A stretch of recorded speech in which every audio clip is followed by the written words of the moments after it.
Hey, it's Kevin Frazier from Entertainment Tonight, and you are watching Bay Area Sports Wrap. Tune in. Bay Area Sports Wrap. My special pleasure to be joined by the former great #1 Andre Agassi, great American tennis player. And Andre, thanks for being with me on Bay Area Sports Wrap. Oh, it's good to be here. Thanks for having me. Yeah, so welcome back to the Bay Area. And first of all, tell me about, I know I was reading about your book a little bit, and you were always mentioning how you were not interested in tennis until later on in life. And tell me your interest now and why you decided to become a captain for Laver Cup. Well, that's a loaded question right there. I mean, yeah, I've had a long history in tennis, starting with my father, but skipping through all that, I got to a point where tennis really gave me a life that I chose, and I chose to use that platform to make a difference in children's lives through education and changing the public education system, trying to have an impact there, and building a lot of schools for areas of communities that are underserved, and that's kind of what I love doing with my, let's say downtime. But Laver Cup is just a great format. It's a great environment. I got to go watch it in Berlin last year, and I was really taken by the intensity of the players, by the intensity of the fans, by just how many great moments actually happen out there, and to find a way to be connected to a sport that has given me my platform for life. This is just a great way to do it. Yeah, it's exciting. I guess this is the 8th version, I think, of the Laver Cup, right, coming up? Eighth. You're right. Good. And just tell me, what's it going to be like for you to be the captain of some of these greatest players? I think Carlos Alcaraz has already signed on, and of course, I think you guys are trying to get the #1 player as well. Yeah, well, listen, I'll tell you when it's over. I mean, it's a responsibility and a half. First of all, to learn them, to make sure that you're adding and not trying to change. But I've had the privilege as a result of being captain to get to know some of these guys even more now, and that's nice. It's still an individual sport. It's still tennis. The lines are still the same. Same measurements out there. So hopefully there's some ways to help from the sidelines. Now, you've been retired almost 20 years now, which is hard to believe, but how much have you enjoyed your life of what tennis has given you, and now that you're able to give back, whether it's education, coaching, philanthropy, etc.? Scale from 1 to 10, 10.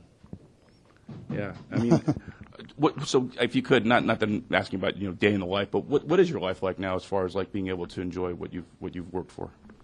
Listen, I keep pushing on all fronts. I have my interest in education. I have my focus. I've built 130 schools across the country.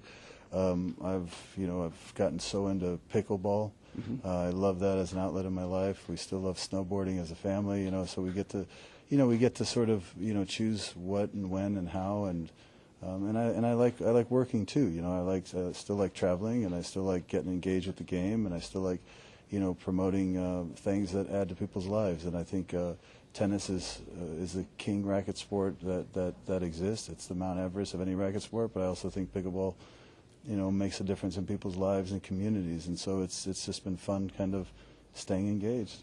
You mentioned pickleball, but it's interesting how tennis used to be at one time the most popular sport. When McEnroe and Jimmy Connors were playing, everybody wanted to play tennis. Now everybody wants to play pickleball.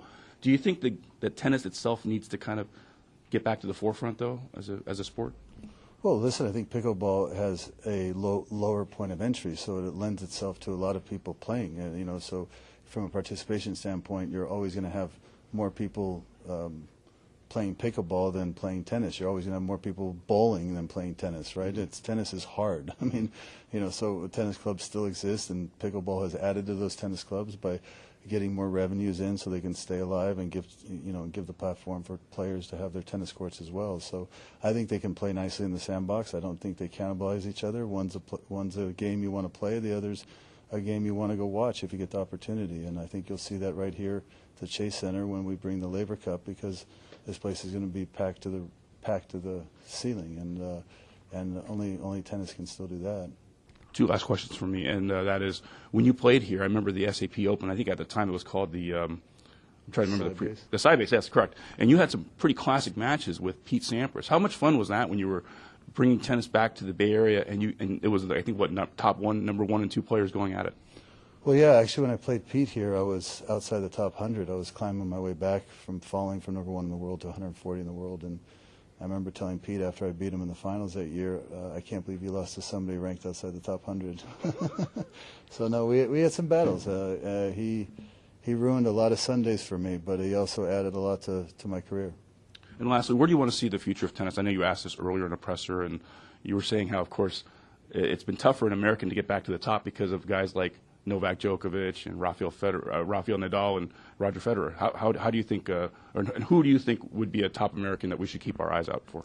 Well, we have 2 in the top 10 as of now, right, with Ben Shelton and Taylor Fritz, and I think Ben has such an imposing game. He has such a high-end gear that if somebody were to go to heaven for a couple weeks to win one, I think he might be my pick for the one that could possibly get over the line first. But it takes each other, right? It takes each other to believe you can do it.